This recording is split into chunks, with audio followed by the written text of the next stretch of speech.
Do you wish you could use ChatGPT to help you send out form data summaries to your Microsoft Teams?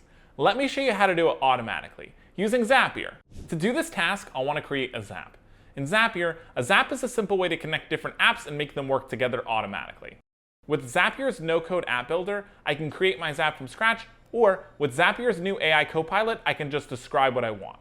I could say something like, when a new Google form is filled out, summarize the data using ChatGPT and send out the summarized data as a message to our Microsoft Teams channel. And it'll build the workflow for me. My Zap will then be created. On the left-hand side, the Copilot will tell me the steps that I need to take to complete my Zap. And if I need to tweak my prompt or troubleshoot anything, I can just type right into the Copilot. It walks me through the process. To start, select your trigger. Our trigger is an event that starts any Zap. In this case, our trigger is Google Forms. I'll need to log into my account before configuring my steps. To do this, click on the Account tab. The first time we set up Forms, we'll need to connect it with Zapier. If it's your first time logging in, a link will pop up for you to log into your account.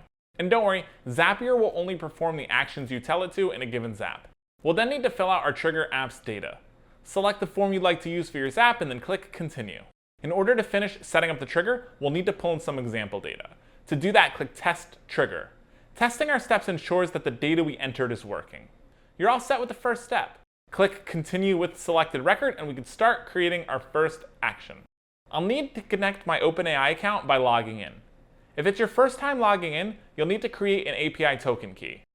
You can do this by selecting a new secret key on your API Keys dashboard tab and giving it a name before copying and pasting it into the authorization screen. Great, let's move on to our next step.